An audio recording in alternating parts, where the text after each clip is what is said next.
Hey guys, time check muna tayo. It's already 12:05 midnight and it's January 1, 2024 and kakatapos lang ng trabaho ko. Kakakyat ko lang. So, gusto ko lang i-share sa inyo kung paano namin pinagdidiriwang yung kaarawan namin, Pasko, Bagong Taon bilang isang OFW. Bali, yung mga nabanggit ko is hindi siya special dito sa lugar kung nasaan ako. Dahil gaya ng alam nyo, yung relihiyon nila is iba sa relihiyon na meron ako. Kaya iba ang paniniwala nila, iba ang paniniwala namin. And kaya yung mga karawan, mga ganon, hindi yan uso dito. Depende na lang kung makapunta ka sa amo na may mga amo din naman dito na pagkaarawan ng kasambahay nila is pinaghahandaan nila. Kaya lang hindi lahat. So, ako, sa 7 taon ko dito, hindi pa ako pinaghandaan ng amo ko. hindi pa nila ako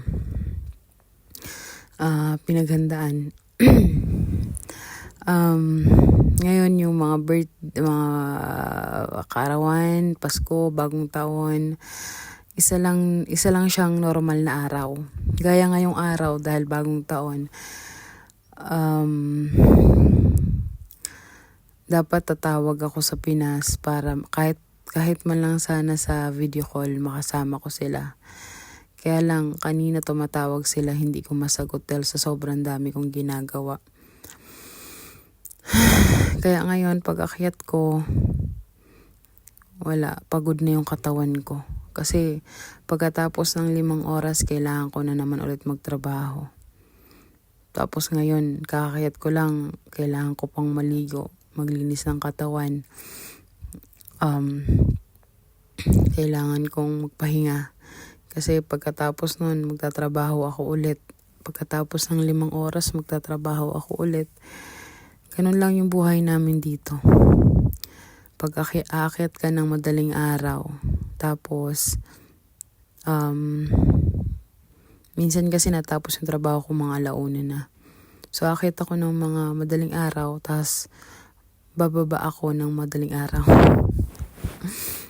Kaya alam mo doon sa mga OFW gaya ko, na kinakaya, kahit sobrang hirap.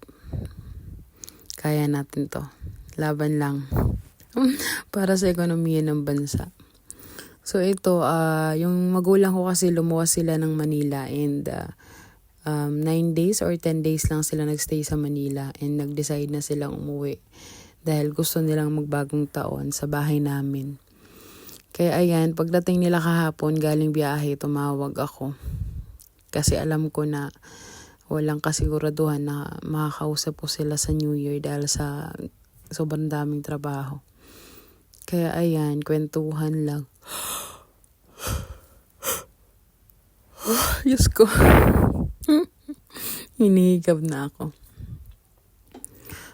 Alam nyo, may time pa nga minsan na sa sobrang pagod ko, pag akyat ko, alam mo yung higa ka lang muna sa higaan mo saglit, pahinga ka lang sandali bago ka maligo. Pero sa sobrang pagod mo, nakakatulog ka. Tapos pagising mo umaga na. Alam mo yung umaga na hindi ka man na nakapagpalit ng uniform, hindi ka nakapaglinis ng katawan. Alam nyo yun. Ganon, dumadating ako sa ganong point.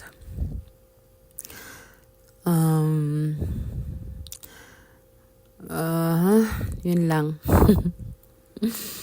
Gusto ko lang i-share sa inyo na kung gusto nyo magtrabaho abroad and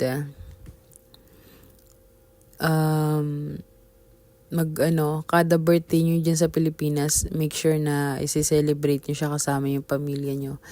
And siguraduhin nyo na napag-isipan nyo siya ng 10, 20 or 100, 1,000 na beses bago kayo mag-abroad. Huwag kayong magpadalos-dalos and Kung kaya nyo naman dyan sa Pinas, hanggat kaya, huwag na kayong mag-abroad kasi sobrang hirap dito. Kung hindi malakas yung loob mo, hindi matibay yung loob mo pagdating sa lungkot. Kasi alam nyo yung pinakamalungkot pag nandito ka sa abroad. Kasi syempre sa ilang taon nasanay tayo, 'di ba? Pag birthday natin, may handaan, may inuman, kasama mo yung pamilya mo, kaibigan mo. Pag birthday, aside sa birthday, pag Pasko and New Year, 'di ba? Kasama mo yung pamilya mo, kumakain kayo magkakasama, kasama yung tropa, umiinom. Yun yung nakasanayan mo sa ilang taon, and once na nag-abroad ka, lahat yun mawawala. Lahat yun hindi mo mararanasan. Walang kakanta sa'yo ng happy birthday. Walang babati sa'yo ng maligayang Pasko or ganon. Kaya doon sa mga nagbabalak mag-abroad, pag-isipan nyo muna yan ng maraming beses. So yun lang. Thank you for watching, guys. Good night.